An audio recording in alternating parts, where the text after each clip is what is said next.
Hoje eu quero introduzir, na verdade, a massa folhada, que é uma das bases da pastelaria, muito versátil, muito importante, e dele derivam muitos doces, muitos salgados também. Eh, no entanto, o que é isso de massa folhada? Massa folhada, na verdade, a base é uma base composta com farinha de trigo e uma picada de sal, mas também é opcional, e a própria manteiga específica para folhada. E esta mesma base, depois de feita, podemos já nós fazermos, sejam pastéis, podemos fazer também tartes, podemos também fazer tatos com a mesma base e rechear com diferentes tipos de recheios, desculpa expressar a repetição, com diferentes tipos de recheios, seja eles salgados ou como doces. É muito importante, se você quer engrenar na área da pastelaria, você dominar a parte da massa folhada. É uma das bases mesmo, porque além de tartes, como eu estava a dizer, também tem uns canudos que derivam da massa folhada, tem pastéis de nata que derivam da massa folhada, temos ainda também o caso de próprio empadas que derivam da massa folhada, entre outras diversidades, palmeiras, entre aí diante. Isto tudo deriva da massa folhada. Depois desta base que nós preparamos, vem as outras já diversificações. O importante também de saber na massa folhada, que tem que ter em conta na massa folhada, a farinha tem que ser uma farinha especial, tem que ser preparada com uma água gelada e tem que se respeitar um tempo de repouso. Uma outra coisa que está no meio deste processo, deste procedimento, tem muitas técnicas de preparar a massa folhada, fala-se de uma técnica alemã, dentre outras, mas eu quero, de uma forma muito resumida, dizer que a massa folhada consiste em uma das diversidades. Depois de incorporar a manteiga, temos aqui as três dobras, as três dobras nesse caso, é feita assim, desse jeito, mas tudo isso tem que ser igual, ok? Tem que estar igualado, assim tal. Essa aqui é uma das três dobras que compõem a massa folhada. Além dessas três dobras, tem a parte do livro. Este aqui é o famoso livro. É uma das técnicas. Esse aqui é o famoso livro, que tem sido a última parte ou a parte final do processo do fabrico da massa folhada ou do confeccionamento da massa folhada. Então, depois disto aqui, a gente faz assim. Assim fecha um livro.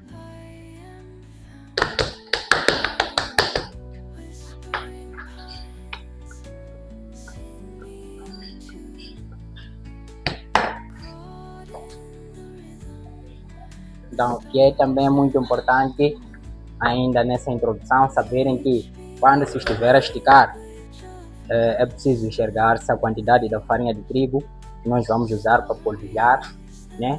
Porque não pode ser muito excessiva, porque isso pode vir a prejudicar as nossas iguarias. É preciso muita prática, muita repetição, e o bom da massa folhada é que é um pouco mais, exige mais técnicas do que qualquer outra coisa. Se você conhecer as técnicas em cada ramificação da própria massa folhada, você vai ser bom e você não vai falhar nunca. Tudo que você quiser fazer, a massa vai te obedecer, sempre que você respeitar as técnicas. Enquanto que tem outras iguarias que, pronto, tem a parte técnica, mas às vezes não é lá muito. É preciso mesmo uma certa meditação do que as próprias técnicas.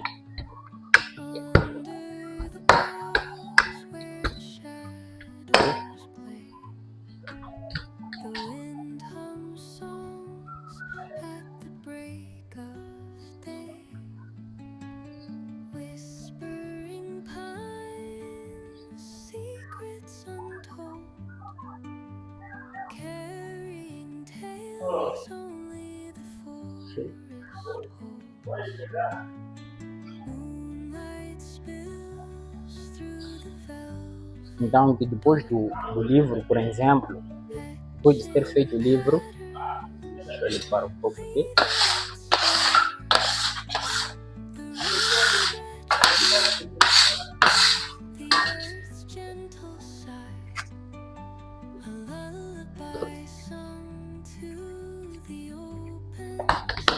depois de ter feito o livro, a gente aí já é só esticar até encontrarmos aquela espessura ou tamanho que nós precisamos, dependendo daquilo que nós vamos preparar.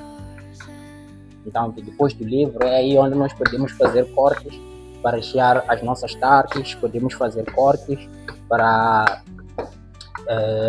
fazer bases para pastéis de nata, podemos fazer distribuir uma certa espessura para os canudos, né?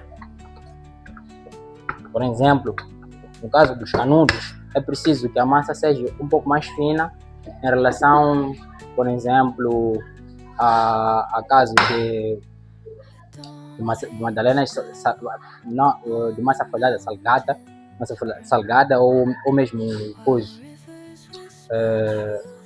No caso das chamamos de guardanapos, por exemplo, o guardanapo não precisa ser muito fino. Palmeiras também, dependendo da espessura que você vai querer ou da abertura que você vai querer que os teus palmeiras tenham, não precisa ser muito fino em relação aos canudos. Os canudos têm que ser muito fino mesmo, para que depois de rechear a pessoa ao provar aí encontre um scratch aí, aquilo fique muito assim, muito interessante, né? Então, eu aqui numa primeira fase, esse aqui é mise en place. Uma parte vou assar hoje, outra parte eu vou guardar no frio, a uma temperatura de menos 4 graus, que é o que me permite o meu frigorífico, e vou assando aos poucos, pouco. Então, já vou tirar essas extremidades.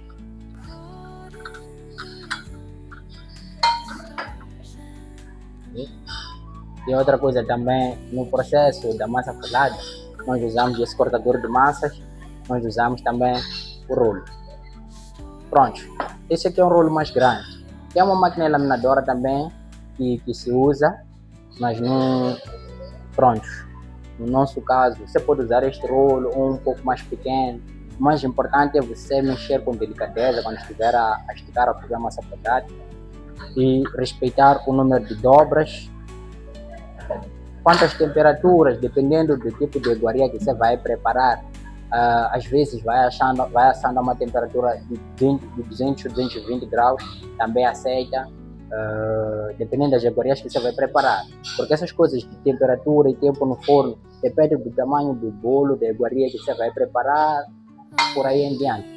Então, mas aqui 220 aceita, 180 também pode vir a aceitar. Quando a temperatura é baixa, e o que acontece às vezes é que aquela cor de golden color, a cor do ouro nesse caso, aquela cor dourada nesse caso, a cor dourada, é difícil de você alcançar, certo? Então, massa folhada. Outro aspecto também importante que eu queria compartilhar convosco, é bom que vocês saibam que temos, pelo menos aqui em Moçambique em particular, temos dois tipos de manteiga para folhado. Temos uma manteiga um pouquinho amarela, margarina para folhado um pouquinho amarela, temos a outra mais branquinha.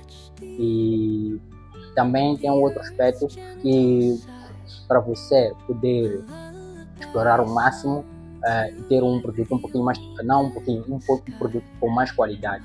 Por exemplo, ter massa folhada para pastéis de nata é menos exigente que a massa folhada para salgados. A receita mãe, a receita básica é 1 kg de farinha de trigo, 1 kg bruto, farinha de trigo mesmo bruto, assim. Corresponde a 500 gramas de manteiga para folhado.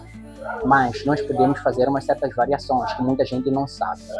Podemos, depois de amassarmos esta farinha com água gelada e uma picada de sal, podemos nós depois pesarmos, para depois descobrirmos qual é a quantidade de manteiga que nós podemos usar, assim como nós podemos, dependendo do tipo de iguaria que nós vamos fazer, podemos simplesmente pesar a farinha de trigo nesse estado e nós definirmos qual é a quantidade da manteiga que nós vamos incorporar na massa.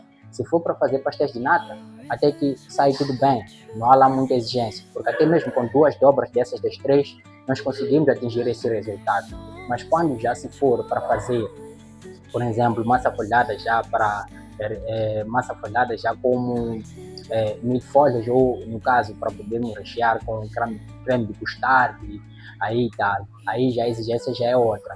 Inclusive a parte de repouso é muito importante, escolher o tipo de farinha também especial para bolos, com uma quantidade de glúten de 9% em cada 100 gramas, 9% de proteínas em cada 100 gramas de glúten ou de farinha de trigo, nesse caso. Ok? Então, o mais importante, respeita o tempo de repouso, escolha a manteiga de boa qualidade, escolha também uma farinha de boa qualidade para poder ter bons resultados. E também quero frisar mais, a base de massa folhada é uma base simples, mas e tem técnicas específicas. Além de ter técnicas específicas, é muito importante respeitar o que é o tempo de repouso, dentre outros entidades. Agora, eu só queria fazer essa introdução, o resto, fique atento, veja nos outros vídeos, que tenho a parte já mais prática, onde eu não falo muito, não especifico a parte das diferenças, que essa parte do número de dobras, que outras iguarias aceitam 2 dobras, outras iguarias é preciso respeitar as 3 dobras e fechar com um livro e seguido do tempo de repouso.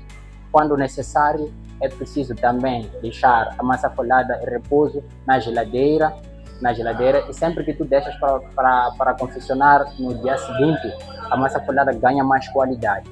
E outra vantagem que também tem a massa folhada no ambiente do negócio é que dificilmente se estraga. Uma massa folhada simples, mesmo depois de assada, dificilmente se estraga, leva um certo tempo para se estragar. É diferente de outros bolos de outros tipos de outros bolos nesse caso.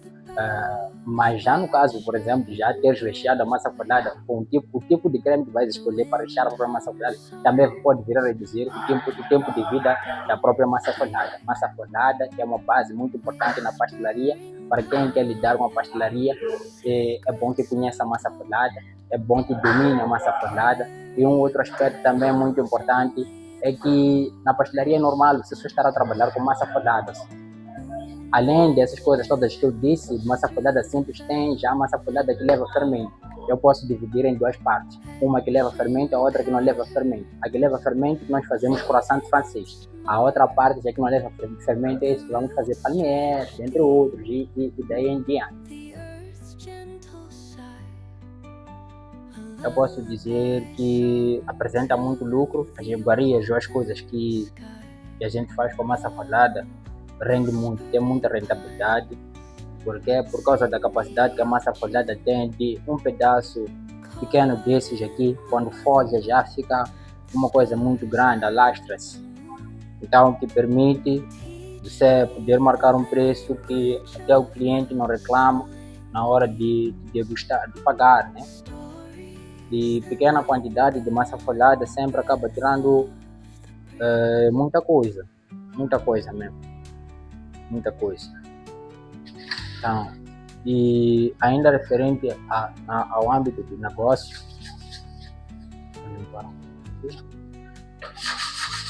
queria também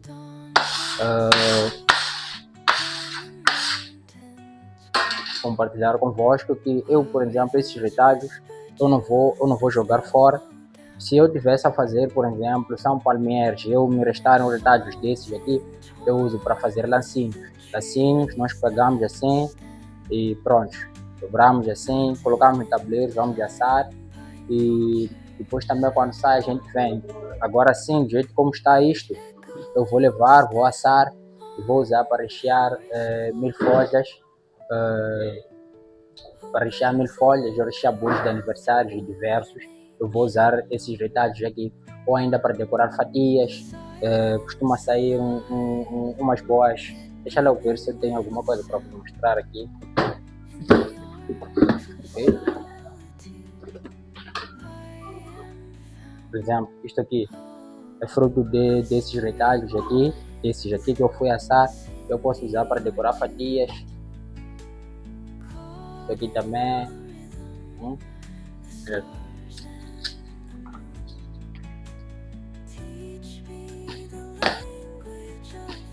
E eu estou aqui, guardo a temperatura ambiente, não apodrece, demora a se estragar, sempre acaba enquanto ainda está num bom estado. Então que É mais uma dica acerca de massa folhada. Mais uma dica de massa folhada que eu acho que e também a boa coisa também é que você pode trabalhar com massa folhada sem precisar de muitos equipamentos, muitas coisas. Num forno básico, pequeno e tal, você pode implementar. Numa pequena pastelaria, você pode implementar. Numa pastelaria mais grande, você pode implementar. Há outros também que fazem massa folhada, como eu fiz desse jeito aqui. Isso aqui é para armazenar no frio e sempre que eu for a precisar, eu vou levar lá no frio para poder assar, vou rechear e vou mandar para lá fresco. O estado é impecável. Então, você pode fazer também em casa, há outros que fazem. Depois vende assim mesmo como está, a pessoa compra assim como está e vai assar já para fazer as suas coisas. Já. Então, é mais uma dica de massa folhada. A nível de rentabilidade, eu acho que é muito rentável e é um pouquinho mais fácil de trabalhar com massa folhada porque não se estraga facilmente. É um grande desafio que nós temos na pastelaria, é fazer com que os nossos produtos durem muito tempo. Às vezes sem usar, a maior parte das vezes sem usarmos conservantes, que no caso da pastelaria pode ser semi-industrial ou pastelaria não exatamente caseira, ia dizer artesanal nesse caso, ou caseira, nós não usamos muito conservantes. Então, só as técnicas mesmo, creme certo, bases certas, é que podem nos garantir que os nossos bolos não se estraguem, nós joguemos fora e demos continuidade ao negócio. Então, é bom que fiques atento e conheças a massa folhada. E até a próxima ocasião, continue dando um like aí, compartilhando. Sou o chefe Mivunga, aquele abraço de sempre. Tchau, tchau.